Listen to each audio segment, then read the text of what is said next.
Good morning everyone. तो आप सब कैसे हैं? आपकी दिवालियां कैसी गई? तो आप सभी बता सकते हैं क्या दिवाली के शुभ अवसर पर आपने क्या क्या किए? पटेखा फोड़े हैं तो बहुत सारे वर्क भी किए, तो कोई कोई तो बहुत सारे कुछ करते हैं, कोई पटेखा फोड़ते हैं, तो कोई इंजॉयमेंट करते हैं, तो कोई घूमते हैं, तो किसी को खाने का शौक है। तो आप लोगों की दिवाली कैसी गई? तो आप सभी बता सकते हैं, कमेंट कर दे सकते हैं। तो फिर चलिए, दिवाली जैसी भी गई, सबके लिए शुभ दिवाली और अच्छा से आपकी दिवाली बीत गई हो। आज का जो चैप्टर होगा, हम चैप्टर लेसन नंबर 2 पढ़ेंगे। इतिहास के आपके भाग 1 के लेसन नंबर 2 के बारे में देखेंगे, जिसमें है राजा, किसान और नगर, ये दिए गए हैं। वो चैप्टर का नाम है, जिसमें से सबसे पहला टॉपिक हम देखेंगे प्रिंसेप और प्रियदर्शी। प्रिंसेप और प्रियदर्शी क्या कहते हैं उसके बारे में समझेंगे। तो प्रिंसेप और प्रियदर्शी मतलब क्या होते हैं? तो प्रिंसेप और प्रियदर्शी, प्रियदर्शी तो अशोक के लिए प्रयोग किया गया और प्रिंसेप एक अधिकारी थे। तो प्रिंसेप क्या थे? एक अधिकारी थे, वो ब्रिटिश ईस्ट इंडियन कंपनी में काम कर रहे थे। ये लोग अधिकारी, ये प्रिंसेप साहब जो थे वो काम कर रहे थे, लेकिन इन्होंने जब भारत के इतिहास को खोजना चालू किया, तो अशोक ने कितने जगह पर, बहुत जगह पर क्या लिखवा लिए गए थे? अभिलेख, शिलालेख, स्तंभलेख, ये सारे कुछ लिखवा के छोड़ दिए गए थे। अपने जो जितने भी कार्य किए थे, तो वह सारी जो लिखी गई थी, वह ब्राह्मी, खरोष्टी, अरामाइक और गिर लिपि में लिखी गई थी। लेकिन प्रिंसेप ने अशोक के लिखवाए गए ब्राह्मी और खरोष्टी लिपि, ये दोनों का अर्थ निकाला। कौन? प्रिंसेप। प्रिंसेप कौन थे पूछेगा कोई भी, तो प्रिंसेप बोल दीजिएगा। एक वह ब्रिटिश ईस्ट इंडिया कंपनी के अधिकारी हुआ करते थे। उन्होंने अशोक के ब्राह्मी और खरोष्टी लिपियों का अर्थ निकाला। जब उनने ब्राह्मी और खरोष्टी लिपियों का अर्थ निकाला, तो भारत को कि इतिहास को जानने की एक नई दिशा मिली। समझ में आ गया कि एक नई दिशा मिली, और उन्होंने बहुत सारे अभिलेख लिखवाए, जिसमें से सबसे प्रमुख अभिलेख है जैसे कि मास्की, उदय गोलान, ये सारे जो कि दक्षिण भारत में स्थित है। और एक अभिलेख जो है भब्रू अभिलेख। कैसे पता चला कि अशोक के ही ये सारे अभिलेख है? क्योंकि एक अभिलेख जिसे हम भब्रू अभिलेख के नाम से जानते हैं, राजस्थान में मिला। वहां राजा का नाम अशोक लिखा हुआ था। क्या लिखा हुआ था? राजा का नाम अशोक लिखा था। और अशोक खुद के आगे पियदसी लगाता था। पियदसी का अर्थ क्या होता है? मुखाकृति वाले राजा। यहाँ पे दिख दिए गए हैं, मनोहर मुखाकृति वाले राजा कहा जाता है किसे? प्रियदर्शी का अर्थ होता है, यानी कि अशोक खुद को क्या करता था? एक सुंदर सुशील और सुशील बताता था, और खुद को भगवान के क्या कहता, समर्पित समर्पित बताता था। वह चाहता था कि मैं भगवान के सबसे बड़ा भक्त हूँ, या तो फिर वह सुंदर सुशील, ये सारे कुछ अशोक इसका अर्थ निकालता था। तो ये हो गया हमारा प्रिंसेप ऑफ प्रियदर्शी, जिसका अर्थ इन्होंने कब खोजा। इनकी जो एक महत्वपूर्ण डेट आती है हमारे भारतीय इतिहास में, 1837 ईस्वी। 1837 ईस्वी में ही जेम्स प्रिंसेप ने ब्राह्मी और खरष्टी लिपियों का अर्थ निकाला। तो आपको इतने समझ में आ गया है? क्या आप प्रिंसेप और प्रियदर्शी के टॉपिक में क्लियर हैं या नहीं है? बता सकते हैं।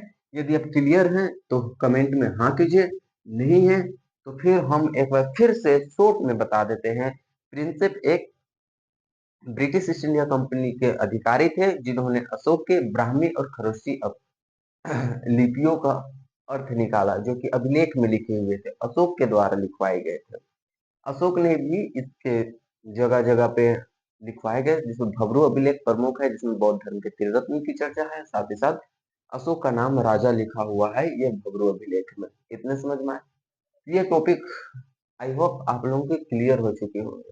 अगला जो टॉपिक आता है, हम पढ़ेंगे 16 महाजनपद। तो 16 महाजनपद को जानने से पहले आप याद रखिएगा कि इसके एक डेट, हम कब से कब तक पढ़ रहे हैं? हम इतिहास देख रहे हैं 1600 सॉरी 600 बीसी से लेकर के 600 एडी तक का इतिहास हम यहाँ पे कवर करेंगे। इस चैप्टर में इतने समय का इतिहास के बारे में जानेंगे, जिसमें से प्रमुख एक है 16 महाजनपद, जो कि 600 ईसा पूर्व, बीसी का अर्थ होता है ईसा पूर्व, यीशु मसीह के जन्म से पहले। तो उस समय 16 महाजनपदों का उदय हुआ, यानी कि छठी शताब्दी के काल, एक ऐसा काल को माना जाता है जब अलग अलग चीजों का क्या हुआ? उद्भव होने लगा, विकास होने लगा।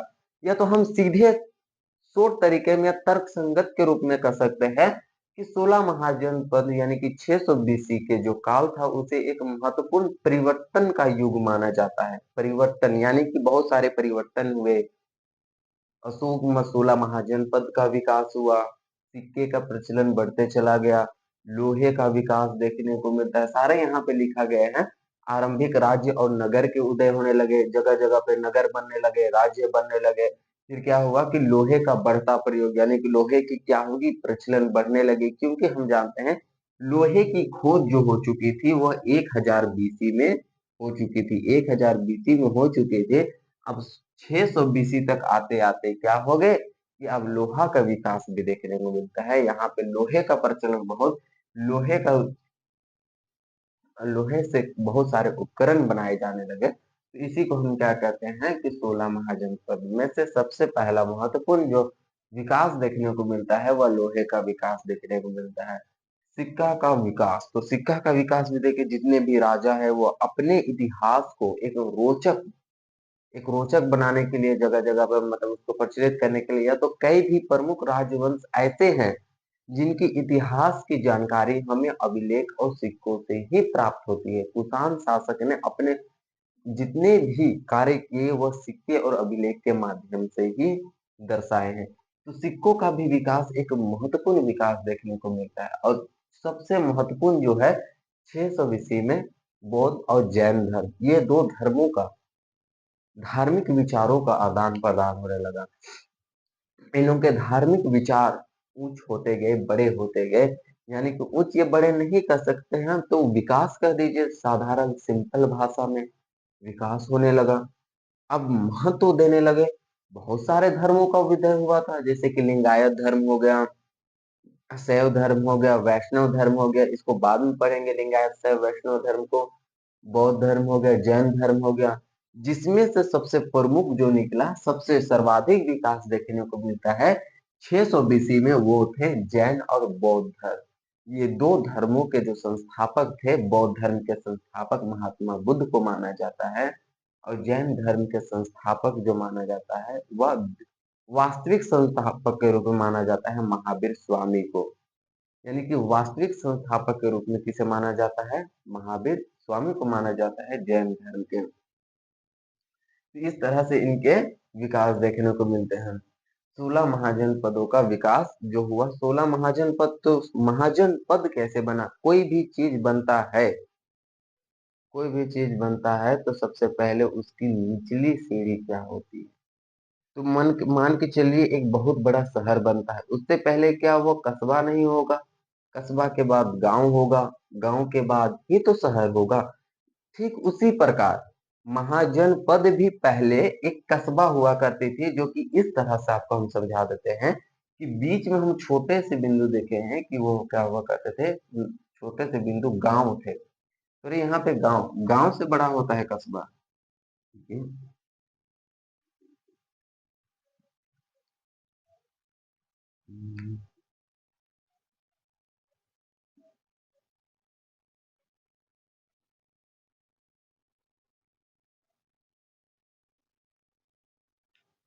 यहाँ से सबसे पहले क्या था, एक छोटे से गांव हुआ करते थे, गांव से ही फिर कस्बा का, कस्बा यानी जनसंख्या, आबादी बढ़ी, थोड़े बहुत विकास देखने को मिला, अन्य चीजों के गांव से ज्यादा प्रचलन देखने को मिलता है। क्या आप गांव और शहर की तुलना कर सकते हैं? गांव में उतनी सुविधाएं नहीं होती हैं, हॉस्पिटल, चिकित्सा इत्यादि नहीं होते, जबकि ये सारी सुविधाएं एक शहर में होती है। तो धीरे धीरे वह कस्बा बनता गया। कस्बा से बड़ा होता है जन, जन से बड़ा होता है जनपद, और जनपद से सबसे बड़ा होता है, या तो हम लोगों के सबसे बड़ा कौन सा है? महानगर है। कोलकाता, दिल्ली, मुंबई, चेन्नई, ये महानगर है। ठीक उसी प्रकार महाजनपद भी एक सबसे बड़ा शहर हुआ करता था 600 बीसी के समय। तो इसी महाजनपद का जो अर्थ होता है कि लोगों का बहुत पैर शहरों की ओर पड़ना, यानी कि पांव शहर पर पड़ना महाजन पद कहलाता है। पद का अर्थ होता है पांव रखना। क्या? लोगों का एक बहुत बड़े समूह का, हम कह सकते हैं कि गांव की ओर पैर रखना महाजन पद कहलाता है। ठीक है? महाजनपद एक महत्वपूर्ण पद थे जिसमें से 16 महाजनपद देखने को मिलते हैं। इसकी चर्चा कहाँ है? इतिहास साक्ष्य खोजता है, प्रमाण खोजता है कि 16 महाजनपद बता रहे हैं आप, तो इसकी चर्चा कहाँ है? या तो आप कैसे बोल सकते हैं कि यह रटा-रटाई हुई चीज़ कह रहे हैं, या तो फिर ये अपने तर्क या अनुभव या तो सुनी हुई या तो अपने ज्ञान के आधार पर कह सकते हैं। तो हम आपको सभी के साक्ष्य बताएँगे कि 16 महाजनपद की जो चर्चा है, वो एक भारत की सबसे पहली पुस्तक जिसे हम विधि पुस्तक कहते हैं, कोई पूछेगा तो मनुस्मृति। भारत की सबसे पहली पुस्तक है मनुस्मृति, जिसमें 16 महाजनपद, 16 संस्कार, ये सारी चीज़ों के बारे में चर्चा है। 16 और एक है बौद्ध और जैन धर्म, उन्हें 1600 बीसी में भी इसका विकास हुआ। तो क्या जिस टाइम बौद्ध और जैन धर्म धार्मिक ग्रंथ लिखा रहे थे, तो क्या उस टाइम 16 महाजनपद की चर्चा नहीं हुई होगी? बिल्कुल हुई होगी। तो बौद्ध धर्म के अंगुत्तर निकाय में 16 महाजनपद की चर्चा है और जैन धर्म के भगवती सूत्र में जितने भी सूत्र वाले पुस्तक आएंगे वो जैन धर्म से रिलेटेड होगा, और जितने भी सूत्र वाले नहीं आएंगे वो बौद्ध धर्म से रिलेटेड पुस्तक होगा, जैसे कि त्रिपिटक हो गया, अंगुत्तर निकाय हो गया, ललित विस्तार हो गया, जातक हो गया। ये बौद्ध धर्म के प्रमुख पुस्तक है, जिसमें से हम सबसे पहला देखेंगे कहाँ पे इसकी चर्चा है 16 महाजनपद की, तो बौद्ध धर्म के अंगुत्तर निकाय एक पुस्तक है उसमें, और भगवती सूत्र जैन धर्म के एक प्रमुख ग्रंथ है उसमें चर्चा है। कल्प सूत्र नहीं, सॉरी, कल्प सूत्र है, हम भगवती सूत्र कहते हैं, कल्प सूत्र में चर्चा है जैन धर्म के एक धार्मिक ग्रंथ है, किताब है जिसमें 16 महाजन की चर्चा है, जैसे कि भगवती सूत्र, कल्प सूत्र, ये सारे सूत्र जो हैं वो जैन धर्म से रिलेटेड पुस्तक हैं, लिखे गए उस टाइम के। उसी तरह जिसमें से सबसे प्रमुख महाजनपद, क्या 16 का 16 महाजनपद याद रखना जरूरी है? नहीं, 16 के 16 महाजनपद आपको याद रखने की जरूरी नहीं, लेकिन कुछ ऐसे महाजनपद हैं जो कि काफी महत्वपूर्ण है, जैसे कि वज्जी। वज्जी की राजधानी थी मिथिला। वज्जी की राजधानी थी मिथिला, और दूसरा आता है एक मगध।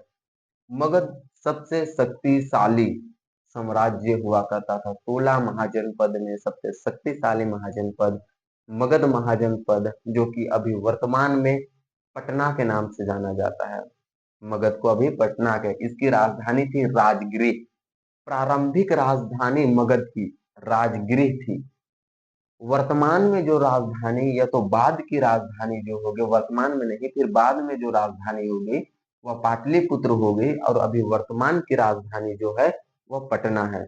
मगध की राजधानी वर्तमान की पटना है। सबसे प्रारंभिक जब मगध का विकास हुआ उस समय अपनी राजधानी राजगृह बनाया, और कौन से शासक बनाए? बिंबिसार ने बनाए थे अपनी राजधानी। उसके बाद आया पाटलिपुत्र।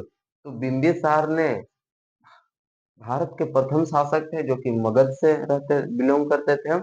उसी के पुत्र उदयन ने पाटलिपुत्र राजधानी को स्थापित कर दी, मगध की राजधानी को। तो इतना समझ में आ गया। 16 महाजनपद में सबसे पहला महाजनपद है वज्जी, जिसका राजधानी मिथिला है। दूसरा है मगध, जिसकी राजधानी राजगिरी या तो पाटलिपुत्र है। कौशल, कौशल की राजधानी श्रावस्ती थी, और श्रावस्ती के ही राजा थे प्रसेनजीत। समझ में आ गया। एक है कुरु, कुरु की राजधानी इंद्रप्रस्थ। क्या आप महाभारत पढ़े हैं? महाभारत में पांडवों के लिए इंद्रप्रस्थ दिया दिया गया था, तो वही कुरु की राजधानी थी इंद्रप्रस्थ, जो कि हरियाणा के क्षेत्र में, दिल्ली के क्षेत्र में आसपास आता है। ठीक है। एक है गंधार, तो गंधार की राजधानी है तक्षशिला। अवंती, अवंती की राजधानी है जो कि मध्य प्रदेश में पड़ती है, उज्जैन या तो फिर माहेश्वती। माहेश्वती में बाहुबली का एक मूर्ति है।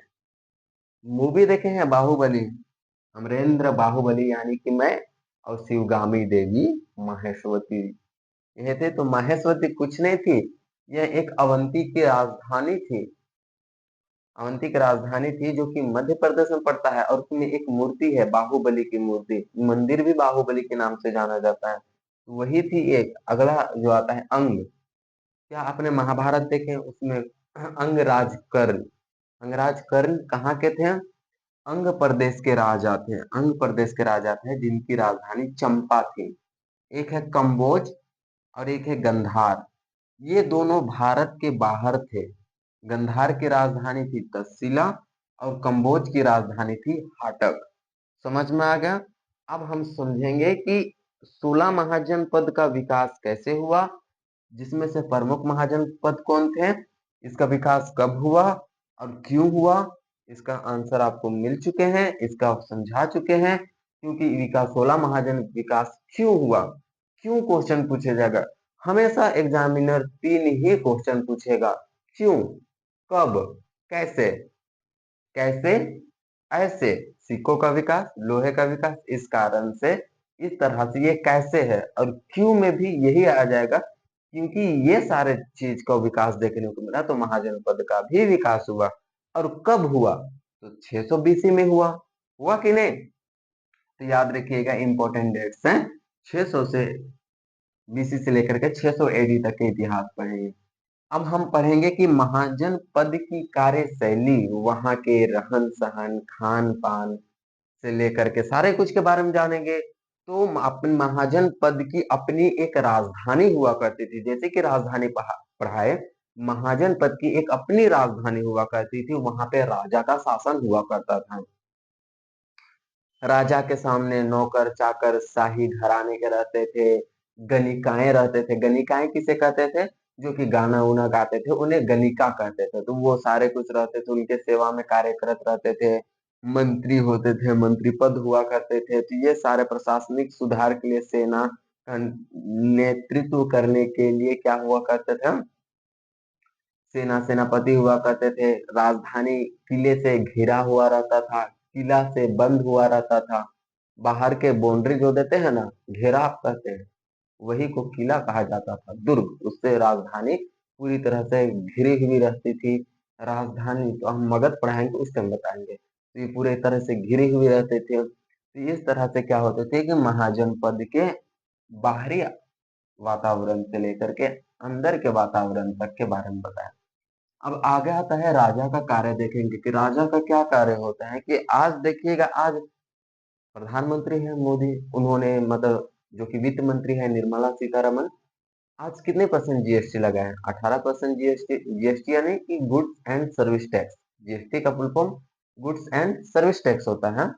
उन्होंने 18% क्या लगाए हैं, जीएसटी लगाए हैं। क्योंकि वर्तमान में देखते हैं जीएसटी बढ़ रहा है। क्या जीएसटी को ही तो कर कहते हैं। तो देश कैसे चलती है, कर लेके, कर वसूल करके। कोई बड़ा फैक्ट्री खोल दिया, वहां पे टैक्स लगेगा। कहीं पे रोड में चल रहे हैं, उसकी टैक्स, टोल टैक्स लगाया जाता है। रोड में जगह जगह पर आते हैं गाड़ी से। तो इस तरह से देश चलते थे। तो राजा भी क्या करते थे, अपने राज्य को चलाने के लिए, मतलब जितने भी किसान होते थे, व्यापारी होते थे, शिल्पकार, जो कि उपकरण या तो हाथ से घड़ा उड़ा बनाने का जो कार्य करते हैं, नए आकार के आकृति बनाने का कार्य करते हैं, उन्हें शिल्पकार कहते हैं। इन सभी से क्या लेते थे, कर लेते थे। ये पहला था उनकी क्या कहते हैं, अर्थव्यवस्था का पहला तरीका। अर्थव्यवस्था का दूसरा तरीका वो था कि दूसरे राज्यों पर आक्रमण करना। कि मैं शक्तिशाली राज्य हूँ, दूसरा कोई कम शक्तिशाली राज्य है, उस पर आक्रमण करो, उस पर आक्रमण करो, उसे अपने राज्य में मिला लो। उसे अपने राज्य में मिला लो। अपने राज्य में मिलाने के बाद जितने भी वहां के धन दौलत, सैनिक, गणिकाएं, सबको लूट लो। औजार शस्त्र खाना में अपने सारे औजार को रख दो और वहां के बंदी गुलाम बना दो। तो इस तरह से था। दूसरा तरीका से था कि एक शक्तिशाली साम्राज्य दूसरे कमजोर साम्राज्य पर आक्रमण करते थे और वहां के जितने भी कुछ होते थे उन्हें लूट लेते थे। आपको भी नहीं करना है। मान के चलिए आपके घर में शक्तिशाली जानते, मान के चलिए आपके घर बहुत शक्तिशाली है, बगल के कोई है, आप गांव के डॉन है, अरे वैसे बोल रहा है, उठा ले सामने, जो भी मिला उठा रहे, ऐसे करके होता है। गांव घर में भी काफी देखने को मिलते हैं। तो उसी प्रकार राजा का भी काम होता था कर वसूलना। शिल्पकार हो गए, व्यापारी हो गए, या तो किसान हो गया, आम किसान, जनता, प्रजा से कर वसूलना। अब होते हम इतना समझ में आ गया राजा के कार्य के बारे में। कहूं से कहीं भी आपको डाउट होंगे तो कमेंट कीजिए, आप मुझे लगता है डाउट नहीं होंगे। यदि वीडियो आपको अच्छा लगे तो सब्सक्राइब कीजिए, लाइक कीजिए, वरना डिसलाइक कर दीजिए। आपको कोई मतलब नहीं, आपके जो एग्जाम पॉइंट व्यू से हम 12th क्लास के एग्जाम की तैयारी कर रहे हैं और इसमें इस बार कोई भी बच्चा 12th क्लास में 80 से कम परसेंटेज नहीं ला सकता। अब होते हैं गण और संघ। ऑब्जेक्टिव क्वेश्चन में पूछ सकते हैं कि गण और संघ क्या होता था। एक समूह होता था, राजाओं का एक समूह होता था, इस टाइप से दे सकते हैं। तो हाँ, आप बोलेगा कि राजाओं का एक समूह होता था। गण और संघ करके भी राज्य हुआ करते थे। महाजनपद तो थे ही थे, लेकिन गण और संघ करके एक राज्य हुआ करते थे। जैसे कि महात्मा बुद्ध और महावीर स्वामी इसी गण और संघ से बिलोंग करते थे। बिलोंग करते यानी कि संबंध रखते थे। जैसे कि बुद्ध के पिता का नाम क्या था? शुद्धोधन। तो शुद्धोधन क्या थे? वो कौशल, मतलब सॉरी, वो शाक्य मुनि, शाक्य वंश के थे। तो शाक्य गणराज्य के थे। गणराज्य के राज्यों से मिलकर के बनता है। तो शाक्य गणराज्य के थे, जिसमें मान के चलिए हम बीच में ऐसे खड़े हैं, मेरे किनार किनार में बहुत सारे मंत्रियां बैठ गए। वो अलग अलग छोटे छोटे क्षेत्र से हैं, छोटे छोटे क्षेत्र से हैं। अब वही छोटे छोटे क्षेत्र को मिला करके एक गणराज्य बना देते हैं, एक बड़ा देश बना देते हैं, जिसे ही हम संघ या तो गण कहते हैं। आपको बोर्ड में समझा देते हैं, एक बार आपको बोर्ड में समझा दिए। ये राजा हुआ करते हैं, ये बीच में एक बहुत बड़ा राजा हुआ करते थे। इनमें छोटे छोटे मंत्री परिषद ऐसे बैठते हैं कि नहीं? बैठते हैं कि नहीं? जैसे कि खाना खाते हैं तो एक मेन जो व्यक्ति होता था, ये बीच में होता था, बीच में होगा। और जितने भी उसके फैमिली मेंबर होंगे, घर की ये सारे होंगे, मुखिया बीच में होगी और उसके बेटा बेटी पत्नी ये सारे किनार में बैठ के खाएंगे।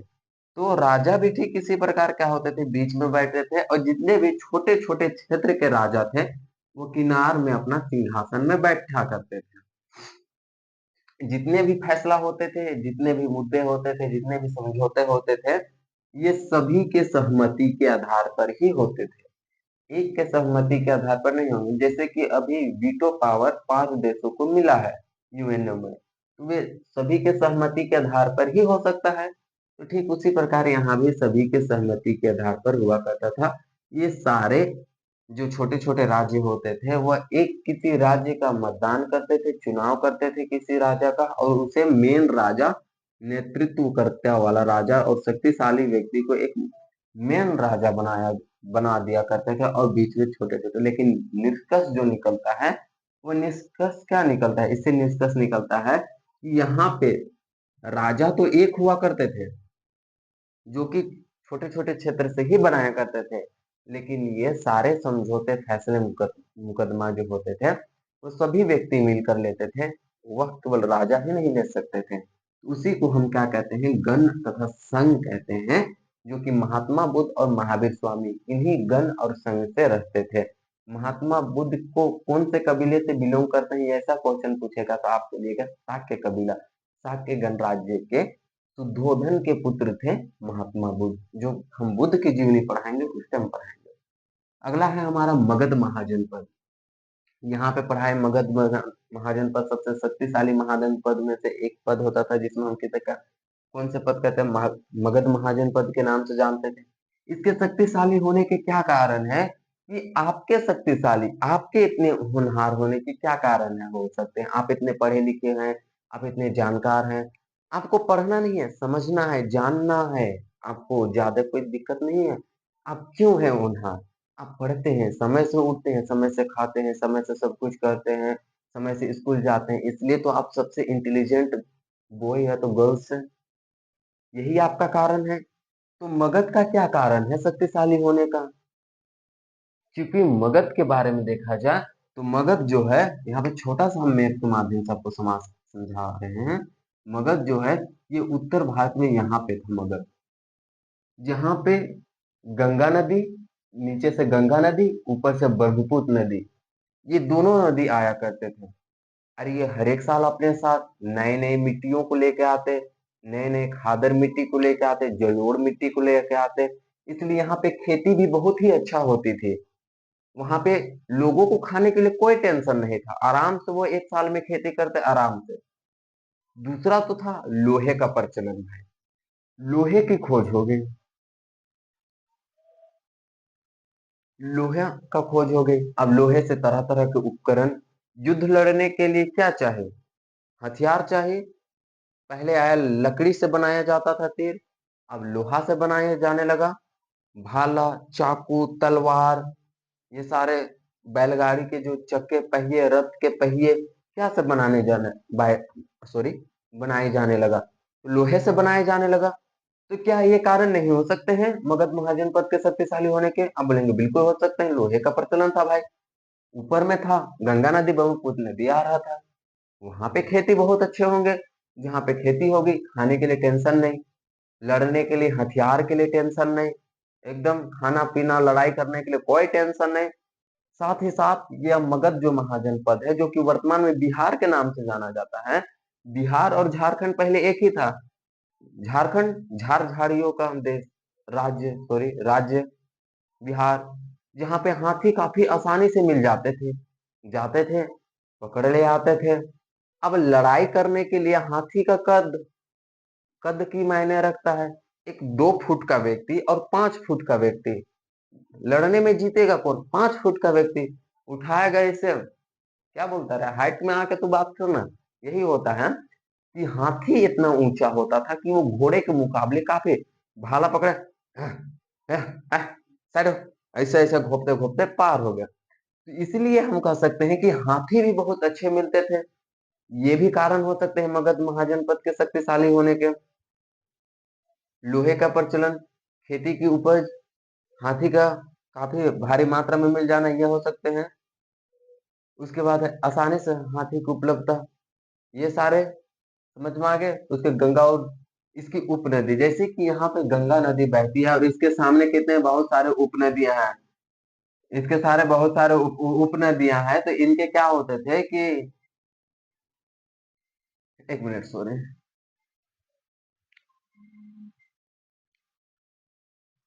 वो किसी का फोन आ गया था तो फिर काटना पड़ा। तो इसकी बहुत सारी उपनदियां होती थी, कहाँ गंगा नदी में थे, तो गंगा नदी की यहाँ बहती है, बहुत सारी उपनदियां हैं। जैसे कि यहाँ से मध्य प्रदेश से सोन नदी, घाघरा, गंडक, कोसी, ये सारी उपनदियां हैं। इसमें किसी भी नाव के माध्यम से चल जाना, सामान को लाना, ऊपर ले जाना बहुत ही सरल तरीका होता था, आसान से हो जाता था। तो यही कारण थे हाथी की उपलब्धता, खेती की उपज अच्छे होने थे। और सबसे बड़ा कारण था कि जो मगध था वह चारों तरफ से दुर्गम पहाड़ियों से घिरा हुआ था। यहाँ पे एक पॉइंट नहीं लिखे हैं, दुर्गम पहाड़ियों से घिरा हुआ था, दुर्गम पहाड़ियों से घिरा हुआ था। पाटलिपुत्र जहाँ पे राजा बैठते थे केंद्र में, दुर्गम पहाड़ियों से घिरा हुआ था। खेती अच्छी होती थी, हथियार बहुत ही अच्छे मिलते हैं, लोहे की अच्छी उपज, मतलब लोहे की प्राप्ति अच्छे से हो जाती है वहां पे। ये सारे कुछ होने के कारण ही मगध एक शक्तिशाली महाजनपद के रूप में उभरा। उसके बाद हम देखेंगे कि प्रमुख राजवंश, जैसे कि मगध में सबसे पहला वंश हरियंक वंश था। आपको ये पढ़ना नहीं है, लेकिन आप पूरे जान लीजिए, कहा कि अंदर से यदि क्वेश्चन पूछे तो आप वहां तक अब जा सके, दे सके आंसर। तो प्रमुख वंश में हम हरियंक वंश देखेंगे, जिसके राजा थे भारत के प्रथम राजा, अखंड भारत के नहीं, अखंड भारत के प्रथम राजा चंद्रगुप्त मौर्य। भारत के प्रथम राजा बिंबिसार, बिंदुसार नहीं, चंद्रगुप्त मौर्य का बेटा का नाम था बिंदुसार। और एक है बिंबिसार, जो कि भारत का प्रथम राजा था, हरियंक वंश के थे। तो बिंबिसार के दरबार में जीवत रहते थे। बिंबिसार जितने भी राज्य, जितने भी साम्राज्य जीते, वे शादी करके जीते, शादी करते दहेज लेते, शादी करते दहेज लेते। यही एक पेशा थी बिंबिसार की, शादी करके दहेज लेने का। समझ में आ गया? दूसरा है, उसके बेटा था अजात शत्रु, गुस्सा हो गया, कितने शादी करोगे, कितने पुत्र पैदा करोगे, उसको भी हिस्सा देना होगा। अजात शत्रु ने अपने पिता की हत्या कर दी। फूट डालो और शासन करो की नीति किन्होंने अपनाई? अजात शत्रु। क्वेश्चन में पूछा जाता है कि फूट डालो और शासन करो की नीति किन्होंने अपनाई थी, तो आप बोलेगा अजात शत्रु। इसके दरबार में वंशकार रहा करते थे। और बिंबिसार के दरबार में जीवक एक वैद्य थे, वे रहते थे। अगला आता है उदाईन। यहाँ पे पढ़ाए थे ना कि उदाईन ने ही पाटलिपुत्र की स्थापना की, तो पाटलिपुत्र शहर की स्थापना उदाईन ने की थी। बिंबिसार के समय जो पाटली मगध की राजधानी थी वह राजगृह थी, और उदयन के समय जो राजधानी थी वह पाटलिपुत्र थी। समझ में आ गया? अगला आता है मौर्य वंश। मौर्य वंश के बारे में समझेंगे तो मौर्य वंश के था चंद्रगुप्त मौर्य। 321 बीसी में भारत के शासन के बारे में संभाले। भारत के शासन प्रशासनिक शासन व्यवस्था भारत के राजा बन गए। दो 321 बीसी में 323 बीसी में सिकंदर को इन्होंने भारत से भगाया। और दो 321 बीसी में धनानंद को मारा। जो राजा थे धनानंद, जिनके दरबार में रहा करते थे अमात्य प्रमुख। अमात्य प्रमुख जिसे हम कहते हैं मुद्रा राक्षस विशाख दत्त। उन्होंने एक प्रमुख पुस्तक लिखी है विशाख दत्त मुद्रा राक्षस। एक विशाख दत्त कौटिल्य को भी कहा जाता है और एक है मुद्रा राक्षस या तो विशाख दत्त। ये दोनों नाम थे जो कि धनानंद के दरबार में रहा करते थे। मौर्य वंश के पहले वंश के शासक थे। समझ में आ गए, पहले वंश के शासक थे। चंद्रगुप्त मौर्य ने धनानंद को मारा। धनानंद को मारने के बाद उन्होंने मौर्य वंश की स्थापना कर दी। मौर्य वंश का नाम ही मौर्य क्यों पड़ा, उन्होंने मौर्य क्यों रखा? क्योंकि चंद्रगुप्त मौर्य की पत्नी सॉरी माता जी का नाम था मौरा, जिसका संस्कृत में अर्थ होता है मौर्य। इसीलिए इस वंश का पड़ गया मौर्य। जो कि आपको मौर्य वंश के बारे में पढ़ना है, बहुत ही इंपॉर्टेंट वंश है। क्वेश्चन इसमें पूछे जाएंगे। चंद्रगुप्त मौर्य ने 305 बीसी में सेल्यूकस निकेटर से युद्ध लड़ा और इसी युद्ध के दौरान सेल्यूकस निकेटर से उन्होंने युद्ध लड़ा 305 बीसी में। और इसी युद्ध के दौरान जब कार्नेलिया और हेलन, जिसे हम दोनों का एक ही नाम है, सेल्यूकस निकेटर हारने लगे तो उन्होंने विवाहिक संबंध रख दिया।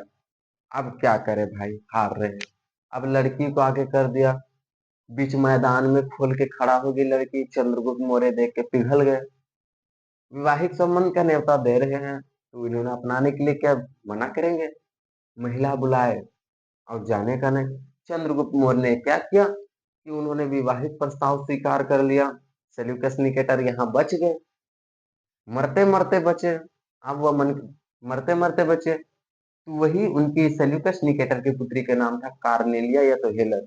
उसी की पुत्री का विवाह चंद्रगुप्त मौर्य के साथ हो गया। लेकिन ही सेल्यूकस निकेटर ने अपनी पुत्री के देखभाल करने के लिए, उस पर नजर रखने के लिए, क्या उसे सताया जा रहा है या क्या किया जा रहा है, उसके लिए एक दूत भेजा चंद्रगुप्त मौर्य के दरबार में, जिसका नाम था मेघास्तनीज। मेघास्तनीज चंद्रगुप्त मौर्य के दरबार में रहा करते थे, जो कि सेल्यूकस निकेटर के दूत थे। और मेघास्तनीज ने ही इंडिका नामक एक पुस्तक लिखी, जो कि मगध साम्राज्य के बारे में विस्तृत और एकदम सटीक जानकारी हमें मेघास्तनीज के पुस्तक इंडिका से मिलती है। और एक है इनके चंद्रगुप्त मौर्य का, या तो उनके गुरु का नाम था कौटिल्य, चाणक्य, गुनी पुत्र चाणक्य कौटिल्य, या तो विशाख दत्त, उसी को कहते हैं विशाख दत्त, कौटिल्य, चाणक्य, उन्हीं को कहा जाता है। एक ही व्यक्ति का नाम है। और एक व्यक्ति का नाम है विशाख दत्त और मुद्रा राक्षस अमात्य प्रमुख, इसका नाम है, जिन्होंने मुद्रा राक्षस नामक पुस्तक लिखी, जो कि धनानंद के दरबार में रहा करते थे। समझ में आ गया मौर्य वंश, उसके बारे में। अखंड भारत के प्रथम राजा चंद्रगुप्त मौर्य थे। मृत्यु कर्नाटक में गए। कर्नाटक में संलेखन विधि के द्वारा, यानी कि संलेखन विधि यानी कि बहुत दिन बिना खाए पिए अपना शरीर को त्याग देना, संलेखन विधि होता है, जो कि जैन साधु करते हैं। खंडगिरी और उदयगिरी ये प्रमुख पहाड़ियां हैं ओडिशा के, वहां पे करते हैं। श्रवण बोलबेला नामक स्थान में उनकी मृत्यु हो गई, कर्नाटक दक्षिण भारत में। समझ में आ गया? तो ये आपको मौर्य वंश के बारे में पता चल गया, क्लियर है। बिंबिसार हरिवंश वंश के बारे में, प्रमुख वंश में क्लियर है। तो ये सारे जहां आपको क्वेश्चन पूछ सकते हैं, अजातशत्रु से, उदयन से, चंद्रगुप्त मौर्य से। याद रखने वाली बात है, हम बता दे रहे हैं कहाँ से पूछ सकते हैं। कि गणिया संघ क्या हुआ करते थे? मगध महाजन के पद, 16 महाजन पद में सबसे प्रमुख या शक्तिशाली महाजन पद मगध था, यह तो सभी जानते हैं। इसी के लिए एग्जाम में जो कि एग्जाम लेगा वो कभी नहीं देगा। लेकिन इसकी चर्चा किस पुस्तक में है वो देगा। हमने बताया मनुस्मृति में है, बौद्ध धर्म का अंगुत्तर निकाय में, जैन धर्म के कल्प सूत्र में, ये सब के बारे में। भगवती सूत्र या कल्प सूत्र, थोड़ा सा मिस्टेक हो रहा है, देख लीजिएगा, भगवती सूत्र या तो कल्प सूत्र में ही, दोनों में से एक ही पुस्तक में इसके चर्चा है। जैन धर्म के 16 महाजनपद। 1837 ईस्वी में प्रिंसेप के बारे में पूछा जाएगा। प्रिंसेप ने ब्राह्मी और खरोष्टी लिपियों का अर्थ किन्होंने निकाला? प्रिंसेप कब? वह एक काल था 1837 का। समझ में आ गया? तो फिर नेक्स्ट क्लास देखेंगे हम इसके पुत्र बिंदुसार के पुत्र अशोक के बारे में देखेंगे। अशोक एक महत्वपूर्ण टॉपिक होगा। उसके बाद अगला क्लास देखेंगे। धन्यवाद, थैंक यू। अगर आपको अच्छे समझ आए तो लाइक कीजिए। ठीक है।